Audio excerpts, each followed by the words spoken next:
Bienvenue à toutes nos sœurs de l'Afrique centrale, de l'Est et de l'Ouest. Nous sommes encore ravis de vous retrouver sur notre programme Malaika, le magazine de la femme chrétienne et africaine. Aujourd'hui, nous allons parler d'un sujet très très sérieux, mesdames, et je suis sûre que vous avez été confrontées de près ou de loin à cette situation.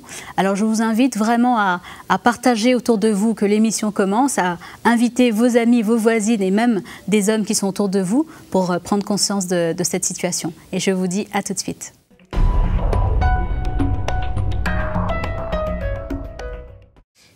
Alors voilà, mes sœurs, le thème du jour, c'est violence conjugale. Effectivement, c'est un thème qui est un sujet tabou. Beaucoup n'en parlent pas.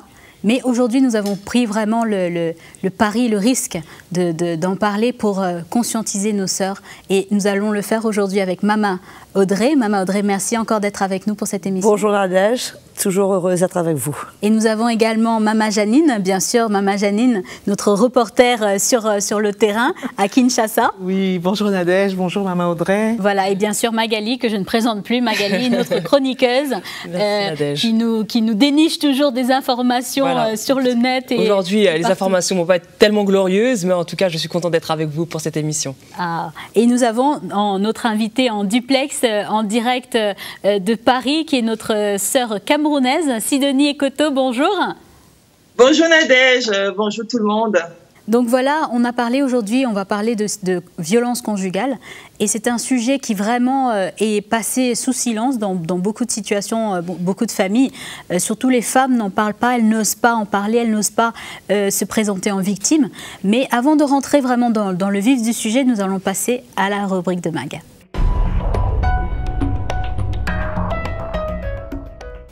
Alors voilà, Magali, tu contextualises pour nous? Alors il faut savoir que les violences conjugales, eh bien, c'est un fléau de portée mondiale et puis ça, a priori, n'a aucune frontière géographique. En Afrique, évidemment, les abus sont multiples et restent peu dénoncés malheureusement. Alors à l'échelle mondiale, il faut savoir, Nadège, qu'il y a 35% des femmes, donc c'est 1 sur 3, Mama Audrey, qui subissent des violences au cours de leur vie. Alors en Afrique, les violences à l'encontre des femmes et des filles aussi, hein, j'inclus aussi les jeunes filles parce qu'elles aussi, voilà, tout à fait, elles aussi sont victimes et ça représente vraiment un véritable fléau. Alors vous avez les violences conjugales, sexuelles, mais aussi tout ce qui est sont inclus dans tout cela, dans les violences, les mutilations génitales, les traites. Vous savez qu'il y a encore des traites, hein, il y a encore des esclaves, voilà, dans les communautés, et l'exploitation aussi donc figure parmi ces types de violences. Alors les chiffres sont assez effarants pour ce qui concerne l'Afrique. Par exemple, j'ai pris une nouvelle étude qui a été faite par l'OMS, l'Organisation mondiale de la santé, qui a constaté qu'en Afrique subsaharienne et même dans l'Afrique centrale, eh bien, vous avez un taux de 65,6% de femmes qui subissent des violences. C'est quand même assez... Et de ce qui est connu. Voilà, exactement, de ce qui est connu. Oui, celle qui arrive c'est bien exprimer. Voilà, c'est bien juste de le préciser. Donc 65,6%. Et vous avez par exemple l'Afrique de l'Ouest, 41,8% de femmes qui subissent des violences. Alors derrière ces chiffres, évidemment, il faut imaginer le quotidien de millions de femmes, qui sont piégées dans la violence. Et surtout, ça les prive des droits à la propriété et à l'éducation, parce que quand on est battu, eh bien justement, on a du mal à s'insérer dans la société, à vouloir chercher de l'aide, etc. Donc ça fait une autre forme d'exclusion. Alors Amnesty International rapporte aussi pour sa part, par exemple dans un pays comme l'Afrique du Sud, par exemple toutes les 6 heures, vous avez une femme qui est tuée par son compagnon. Oh là là. Toutes les 6 heures, c'est incroyable. Au Kenya aussi, le procureur général du Kenya déclare que la violence conjugale serait à l'origine de 47% des homicides dans ce pays. C'est un taux énorme, effrayant. Vous avez par exemple le cas de Jeannette Akinyi. Je ne sais pas si Mama Audrey, vous connaissez l'histoire de cette femme en fait au Kenya. Elle a demandé le divorce, c'était en 2006 parce que son mari l'a menacée, l'a tuée avec un couteau. Du coup, elle a été violemment battue pendant ses 10 ans de mariage.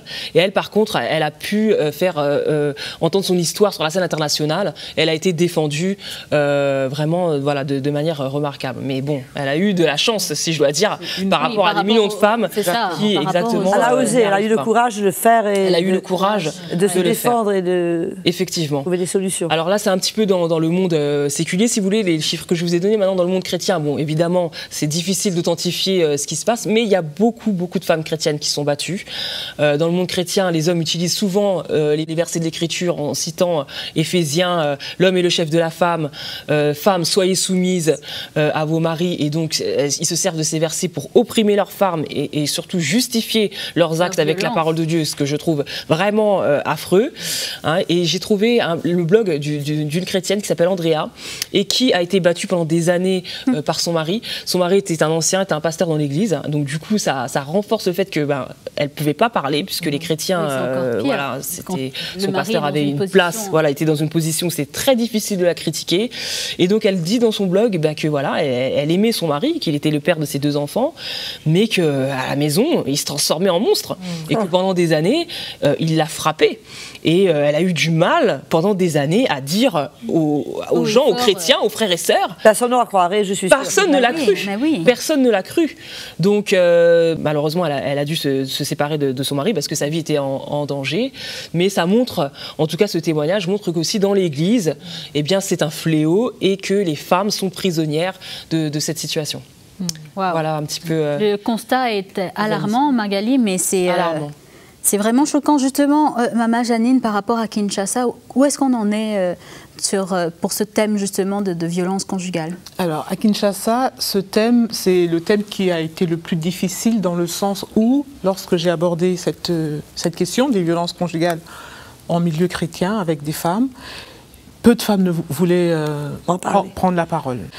Et on sentait que quand même, c'est pas ça n'existe pas, mais qu'elle ne pouvait pas en parler. Et j'ose même pas. Est-ce qu'il y avait de la peur? C'est certain. Alors, de la peur, de la gêne. Souvent, les femmes baissaient leurs yeux. Elles ne voulaient même pas que nos regards se croisent. Et moi, du coup, j'étais moi-même très, très gênée parce que je sentais qu'on mettait là le doigt sur quelque chose de très sensible. Et je ne savais même pas si moi-même j'étais en mesure de faire face à ce que j'allais entendre. En tout cas, j'ai pu obtenir 2 témoignages, dont l'une d'une sœur qui a bien pris soin de préciser que ce n'était pas elle, mais c'est le cas de quelqu'un qu'elle connaît, d'une chrétienne. Donc cette femme, en fait, qu'est-ce qui s'est passé? C'est une femme qui est mariée, qui vit son mariage de façon très très idyllique, et il s'est produit un jour que le mari, du moins le frère de son mari est venu en séjour dans leur maison, et donc il rentrait tard, et son mari lui exigeait en fait de lui cuisiner à manger quand il rentrait, de lui faire notamment le foufou. C'est un plat qu'on mange là-bas tous les jours. Et cette femme était étonnée parce que son mari, jamais, quand lui rentre tard, son propre mari ne lui impose ce genre de demande. Mais pour son frère qui venait du village, il fallait absolument le faire. Donc elle a refusé parce qu'elle était fatiguée. Et son mari a commencé à lui porter des coups. Parce qu'elle refusait. En fait, c'était un manque de respect. C'était par rapport à sa dignité Souvent, c'est lié à de la coutume. Dans certaines tribus. C'est-à-dire que tu déshonores le mari si tu ne prends pas soin de son frère. C'est une insulte à la famille. C'est une insulte, tu déshonores le mari, tu es comme une opprobre en fait, parce que ça montre quelque part que le mari n'arrive pas à tenir sa femme. Et donc, qu'est-ce qui s'est passé? Il a commencé à battre sa femme n'en est pas restée là. Elle a demandé de l'aide auprès de sa belle famille. Et là, ça a été pire. Sa famille aussi lui a dit, écoute, tu avais qu'à lui faire le son foufou à 1h du matin. De toute façon, ça ne t'aurait pas tué. Et donc, elle a recherché de l'aide, mais sa famille n'a pas été un soutien pour elle. Sa famille ou celle du mari plutôt? Les deux. Elle a même sa famille? Oui, même sa famille, puisque c'était pas grand-chose de se lever à 1h du matin. Pour le foufou, ça se fait en 5 minutes, c'est pas quelque chose de très long. Donc, quelque part, la fille, elle avait un peu exagéré, quoi. Donc, elle n'a pas eu de l'aide de la part de sa famille, ni de sa belle-famille.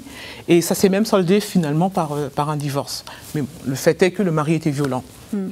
Et j'ai un deuxième témoignage qui est encore plus fort, c'est le témoignage d'une femme qui est dans une église, et cette femme elle a des responsabilités. Donc elle prend soin des sœurs. Toujours à Kin? Alors là, c'est dans une province de Kinshasa qui s'appelle le Bandundu. Et là, cette femme, son pasteur qui l'a trouvée vraiment très très belle, très gentille, et puis en plus elle servait le Seigneur de tout son cœur. Il lui a dit, mais c'est pas bon que tu restes comme ça, il faut que tu te maries. Et elle refusait de se marier, et il l'a vraiment encouragée jusqu'au jour où elle a accepté de se fiancer, mais elle commençait à faire des crises d'angoisse.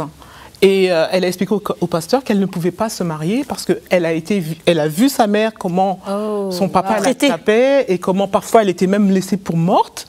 Wow, et toutes ces images-là lui revenaient, donc des crises d'angoisse. Elle a refusé finalement de se marier. Elle a dit, pasteur, je t'en supplie, je sers le Seigneur, je suis bien dans mon service, je n'ai pas besoin de me marier. Et le pasteur a compris que ce n'était pas la peine pour lui ni pour elle de se marier. Ça, c'est que deux cas. Voilà, c'est incroyable. Mais justement, comme on est sur l'aspect témoignage, on va passer la parole maintenant à notre sœur Sidonie.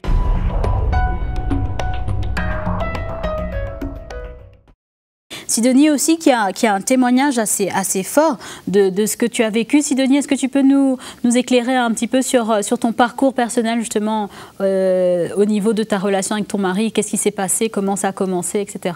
Donc, en fait, les violences ont commencé par petits bouts et après, ça a atteint des proportions exagérées. Donc, parfois, j'étais battue, j'étais à la rue, donc j'ai passé parfois la nuit à l'extérieur. Et quand j'essayais de chercher de l'aide, soit en me rendant au commissariat ou dans la famille, je me rendais compte que finalement, personne ne me comprenait. Parce qu'en fait, on me posait la question, mais s'il le fait, est-ce que c'est pas parce que tu as fait quelque chose? Autour de moi, tout le monde trouvait cela normal. Alors, une femme dans ma position, au niveau de l'Afrique, malheureusement, il y a un fait qui est réel, c'est que les violences conjugales, quand elles n'ont pas atteint un certain degré que physiquement, ce soit vu que la femme a, par exemple, un œil au beurre noir, ou alors, qui a une atteinte physique, elle est malade et tout, il n'y a pas une action proprement parlée qui est faite. Sur le plan juridique, je suis allée voir des associations. Au niveau du commissariat, on a ce qu'on appelle les services sociaux, qui sont venus, qui m'ont entendu, qui ont écouté ce que j'avais à dire, qui m'ont posé des questions et qui ont ouvert une enquête. Mais en attendant que l'enquête était ouverte, je n'avais pas d'autre choix que de retourner chez mon mari. Et en fait, quelque part, selon mon ressenti personnel, il y a toujours eu, au niveau de l'Afrique, ce manque-là de protection, en fait. Voilà. Parce qu'en fait, il n'y avait pas de la matière pour que les services sociaux décident que voilà, elle va être protégée, cette femme-là. Si vous continuez, voilà ce que vous encourez. C'était juste, en fait, oui, une conciliation, ne faites plus ça, monsieur, vous savez que ce n'est pas bon. Mais il n'entendait pas, en fait, quelque part, quelqu'un pour lui dire, mais monsieur, battre une femme, avoir de tels actes de violence, voilà les conséquences pour elle et pour les enfants. À cause d'autres problèmes aussi, j'ai connu le Seigneur. Avec ce que l'Évangile m'emmenait, j'ai partagé cela avec les serviteurs de Dieu, avec des pasteurs, qui eux, maintenant, ont pris la décision de rencontrer mon mari pour lui parler. Et au tout début, il n'a pas voulu comprendre, voilà, parce que voilà, il menaçait toujours que voilà, si elle revient, voilà ce qui va se passer et tout. Donc, la solution qui avait été trouvée de manière temporaire, parce que l'Église a voulu que je puisse être hébergée chez une sœur, parce que quelque part, ma vie était en danger. Merci beaucoup, Sidonie, mais vraiment, c'est incroyable d'avoir pu partager cela avec nous. Mama Audrey, quand on écoute le témoignage de Sidonie, c'est presque affolant de voir comment ça s'est dégradé. Voilà, c'est allé vraiment crescendo de petite oppression, après ensuite violence physique, etc. Que peut faire une femme dans cette situation? Je pense que, bon, premièrement, j'aimerais saluer vraiment le courage de Sidonie, qui a compris dès le départ que ce n'était pas une situation normale. Voilà. Ce n'est vraiment pas normal qu'un homme batte sa femme. Tout à fait. Surtout s'il est chrétien et que la parole de Dieu est très claire, que les hommes doivent aimer leur femme comme Jésus a aimé l'Église. Et le Seigneur n'a jamais battu l'Église, mais il a donné sa vie pour l'Église. Donc que Sidonie ait fait cette démarche, ait été approcher les services sociaux, n'est pas restée là, les bras croisés, à accepter son sort. Elle n'est pas restée victime, en fait. Voilà, accepter son sort, elle a fait ce qu'elle pouvait, avec les moyens du bord, les services sociaux, le pasteur, hébergé ailleurs, en attendant que l'enquête se fasse. Je trouve que tout cela, ce sont des choses à la portée de toute femme. Bon, ça ne voudrait pas dire que tous les pasteurs vont réagir de la même manière. Je ne sais pas. Mais on l'espère. Si les services sociaux sont les mêmes dans les différents pays d'Afrique, mais c'est sûr que la base de tout, c'est de comprendre que ce n'est pas du Seigneur, que ce n'est pas dans ce que le Seigneur demande de la soumission, ce n'est pas du tout d'avoir accepté d'être battu, et que le Seigneur a quand même, il a bien dit dans sa parole que ce que le Seigneur désire, c'est que nous vivions en paix. Tout à fait. C'est ce que Paul dit dans le livre des Corinthiens, c'est ce que nous vivions en paix. Maintenant, si le mari n'est pas chrétien, voilà, il y a des réactions différentes possibles que si le mari est chrétien. Puisque dans le cas où le mari n'est pas chrétien, la Bible dit très clairement, si le mari ne veut pas vivre avec cette femme, il est libre de lui de partir. Dans ce cas, la femme est libre. Mais dans le mari chrétien, là, c'est un petit peu plus compliqué. Il y a d'autres solutions qu'il faudrait rechercher. Justement, on parle de violence physique, mais la violence conjugale peut avoir plusieurs formes. Toutes sortes de formes. Là, moi, j'ai noté pour certaines, il y a de la violence psychologique, donc verbale, il y a de la violence sexuelle, il y a des chantages, il y a toutes sortes de manipulations, d'oppression, de harcèlement. Et Maman Janine, tu nous parlais également de la violence économique. Oui, la violence financière et économique, c'est-à-dire que l'homme... C'est lui qui travaille, donc c'est lui qui a les ressources. J'ai eu des témoignages de femmes qui sont dépendantes de leur mari par rapport à tout, même par rapport à l'achat de serviettes hygiéniques. Ça paraît incroyable. Mais l'homme exerce un chantage. Le contrôle total. Le contrôle total, surtout, et même il peut la faire patienter pour l'achat de ce type de produit. C'est l'homme, c'est lui qui décide, c'est une forme de contrôle, c'est une forme de violence. C'est une forme de violence. Et je pense que c'est la violence même la plus pernicieuse, parce qu'elle est difficile à déceler. Elle est difficile à déceler, et elle est psychologique, donc elle est violente, et elle touche directement l'estime de soi et la confiance en soi. Imagine-toi une femme mariée qui doit demander de l'argent à son mari, qui est dépendante, qui va dépendre et qui ne va pas forcément avoir la réponse tout de suite. Parce oui, c'est ça. C'est un jeu pervers dedans. Voilà, je te tiens en fait par les finances. Pour elle, l'homme, c'est le commencement, c'est l'alpha et l'oméga de toute chose. Elles vont commencer, elles vont dépendre de lui, elles vont subir ce genre de violence et souvent, c'est des femmes qui n'ont pas eu accès à l'éducation. On ne retrouve pas forcément cette même violence dans les milieux plus aisés. J'ai eu aussi un témoignage qui n'était pas vraiment glorieux non plus, d'une femme qui était mariée à un médecin et qui, effectivement, subissait ce genre de violence psychologique. Contrôle.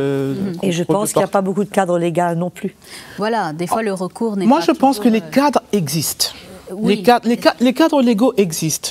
Parce que ce sont des pays qui ont signé des chartes au niveau de l'OUA, de l'Organisation de l'Union africaine, des chartes et des protocoles qui existent, mais ils ne sont pas appliqués. Ils ne sont pas appliqués. C'est-à-dire que sur le plan légal, les femmes n'ont vraiment aucun recours. Il faut simplement qu'elles trouvent des solutions. Et souvent, ce sont adaptées à leur situation. Les associations, peut-être une sœur biologique. À qui elle pourrait parler, trouver quelqu'un à qui parler, peut-être des associations féminines qui pourraient les aider. Et même dans le cas de Sidonie, l'Église, le pasteur, parce qu'il y a des pasteurs qui sont quand même à l'écoute de leurs brebis et qui peuvent être une aide. De toute façon, j'ai constaté sur les questions de la dot, parce qu'il y a beaucoup d'abus aussi au niveau des dots, il y a quelques pasteurs, une poignée de pasteurs qui ont commencé quand même à dire non, là ça va trop loin, il faut faire quelque chose, parce qu'il y a des sujets qui... Il y a quand même un lien direct à certains moments entre cette dot qu'on paye, que l'homme paye, et le rapport qu'il entretient avec sa femme, où sa femme devient... à ce qu'elle a été achetée. Quelque part, si on présente ça, il a payé pour, donc en fait, propriété. Voilà. C'est un acte de propriété presque. Voilà. On se heurte aux traditions. Oui. On se heurte à des manières de faire qui ont existé et qui se perpétuent et qui se transmettent. Et le cas de ces femmes qui sont battues, généralement, de ce que je sais, ce sont des femmes qui rentrent dans un cycle de peur. Oui. Très, très vite. Oui. Elles ont peur. Et quand tu as peur, tu n'en parles pas. Oui, elle est paralysée, en fait. Et elle rentre dans le déni. Et finalement, elles acceptent cela comme étant leur sort et comme étant normal, et ne réalisant même pas que le Seigneur ne leur demande rien de ce genre. Et encore une fois, que ces femmes, non seulement elles n'acceptent pas cela pour elles-mêmes, mais surtout pour leurs enfants. Voilà. Et qu'elles inculquent à leurs enfants le sens que ce n'est pas normal. Exactement. Que ce n'est pas quelque chose de normal, et qu'elles ne doivent pas s'attendre à vivre ces choses, et que ces enfants puissent, elles, se sentir libres de revenir voir leur maman. Pour en parler. Un jour, c'est le cas de ces filles, puisque sinon, on reste... Tout ce qui est dans le silence ne fait que se multiplier. Vicieux, en fait. Ne fait que se multiplier. Allons parler du cas où le mari est chrétien et que, comme Magali nous donnait l'exemple, il est un pasteur ou il est un serviteur de Dieu, en tout cas, bref, il connaît le Seigneur. Qu'est-ce qu'il faut faire dans ce cas-là si des fois il utilise même à certains moments les versets bibliques pour dire « femme, soumets-toi ». Oui, pour justifier, parce que parfois, c'est très subtil la façon que ça peut être manipulé quelque part, parce qu'il va dire « oui, soumets-toi à ton mari », la Bible le dit, si on te frappe sur la joue droite, tends la joue gauche, si elle refuse les actes de violence, il peut dire « ah, ma femme, elle est insoumise, elle est rebelle, etc. » Donc, comment est-ce que écoute, si elle veut se battre avec la parole de Dieu, elle peut se battre avec la parole de Dieu. Hein. Elle peut aussi dire, la parole de Dieu te dit d'aimer ta femme et de donner ta vie comme Jésus a donné sa vie pour l'Église. Si on va se battre au niveau de la parole, mais ça n'a pas vraiment marché, puisque ça n'a jamais été le contexte que le Seigneur a prévu quand il a dit « soumets-toi », c'est-à-dire accepte tout, dis oui, subis tout, non. Il n'a pas dit subis tout. Éclairez-nous, Maman Audrey, sur justement cette notion de soumission. Jusqu'où va la soumission et comment se soumettre selon le Seigneur? Je crois que la soumission, c'est une attitude de cœur. Ce n'est pas de dire oui à tout, c'est une attitude de cœur. Et plus on connaît le cœur du Seigneur, plus on sait ce que le Seigneur s'attend de nous. Et puis on comprend ce que Dieu aussi dit dans sa parole. Donc c'est très important de savoir qu'à aucun moment le Seigneur ne soutire ou n'approuve de la violence sous quelque forme qu'elle soit. Tout à fait. Le Seigneur n'est certainement pas dans ce cas derrière, il n'approuve pas le mari. Le Seigneur parle de soumission à un homme qui aussi est censé se soumettre à Christ. Voilà, ça je pense que c'est le... Il y a un ordre d'autorité, comme on en a déjà parlé dans les programmes précédents, tout à fait, où c'est Dieu, Jésus, l'homme, la femme. Voilà. Mais quand l'homme n'est pas sous l'autorité de Christ, c'est une autorité dans la chair. Et je ne suis pas appelée à accepter une autorité dans la chair. Ça ne veut pas dire que je suis appelée à me rebeller. Mais déjà, je peux dire, écoute, je suis désolée, mais ce n'est pas biblique ce que tu fais là. Voilà. Je peux en parler à mon pasteur, je peux en parler à la femme de mon pasteur, dans le cas où ils sont des gens de confiance. C'est même très important, je pense que même pour ceux qui peut-être ne sont pas victimes, mais sont témoins de ces situations, de comprendre en fait que la femme qui réagit et qui n'accepte plus ce type de violence, en fait, n'est pas rebelle. Elle veut simplement sortir de ce cercle vicieux qui n'est pas normal. Une vie telle que le Seigneur avait prévu. Conçoit, le Seigneur veut que nous vivions dans la paix, dans l'amour, dans la joie. Une harmonie familiale. On a beaucoup parlé aussi de normalité. C'est vrai que quand il y a les violences conjugales, par exemple, la police elle-même n'intervient pas dans les problèmes de violences conjugales en Afrique. Ils refusent, pour eux, il y a beaucoup de notion il y en a beaucoup, mais aussi il y a beaucoup cette notion de normalité, de taper sa femme. Ça fait partie aussi des mœurs, ça fait partie aussi de la culture, et les gens ne s'en étonnent pas vraiment. C'est un héritage en fait qui est quand même assez lourd, à ça. Et l'acte de violence est normalisé. Alors moi je me demandais, Audrey, peut-être que vous êtes d'accord avec moi ou pas, mais est-ce que l'Église n'a pas un rôle à jouer justement dans la conscientisation des... Parce que si la police n'intervient pas, si les lois ne sont pas appliquées, c'est le rôle clé. Quel refuge est là, en fait. C'est là où la lumière doit venir. Le cœur de Dieu est brisé de voir l'état de ces femmes. Les pasteurs doivent être les premiers à en parler, et j'espère qu'il y a des pasteurs qui nous écoutent et qui se trouvent être là, ou les femmes de pasteurs qui nous écoutent, et que quelque part le Seigneur s'attend à ce qu'elles réagissent et qu'elles parlent de la part du Seigneur auprès de leur mari, qu'elle encourage les femmes à en parler, qu'elles prient à ce sujet, qu'elles puissent faire confiance pour que le mari change, mais il n'y a que l'Évangile qui change le mari. Mais justement, Maman Audrey, une femme qui, dans le cas de Sidonie, disons, elle vient de sortir de ce traumatisme, parce que vraiment, je ne trouve pas d'autre mot que traumatisme. Comment est-ce qu'elle se relève de ça? Comment est-ce qu'elle peut se reconstruire? Il n'y a que le Seigneur, encore une fois, l'Évangile, que le Seigneur qui peut nous restaurer. Et la base de tout cela, c'est le pardon. Puisque le Seigneur ne peut pas nous restaurer si dans notre cœur on en veut, on garde de l'amertume. Je sais, c'est dur, c'est une œuvre de Dieu dans notre vie, mais il faut arriver à pardonner. C'est dur de pardonner quand on a passé des années sous les coups. Non, mais il faudrait pardonner tous les jours. il ne faudrait pas traîner et garder ces choses dans notre cœur, parce que cela est encore pire pour nous. Et quand tu parlais de ça, je me suis souvenu, le Seigneur m'a ramené une image. Quand j'étais au Zimbabwe, on a visité un genre d'extension d'hôpital. Il y avait une femme qui était là, qui avait été battue par son mari, avec, vous savez, les trucs qu'on moule le café, là, les grosses spatules. Là. Oh, waouh! Et c'était comme, sur les fesses, c'était comme une brûlure, elle avait perdu la peau. Elle est restée 3 mois allongée sur le ventre pour être guérie de cela. Mais au moins, elle a eu des soins. Oui, et elle ne retournait pas à son mari, puisque sa vie était en danger. Mais il y a des cas de figure si je n'ai pas d'enfant.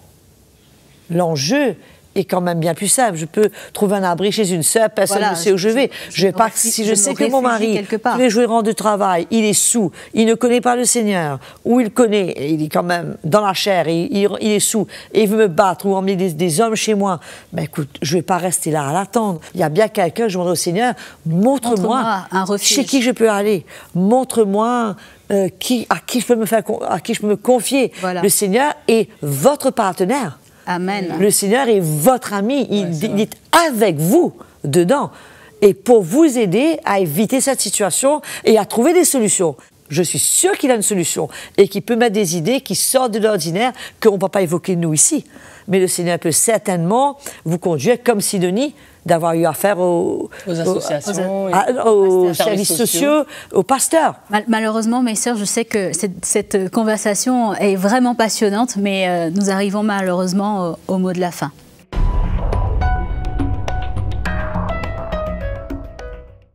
J'encourage ces sœurs à ne pas rester dans le silence, à trouver un moyen, premièrement, d'en parler pour trouver de l'aide pour elles-mêmes, déjà. Il y a 2 problèmes, le problème pour elles et le problème pour en sortir.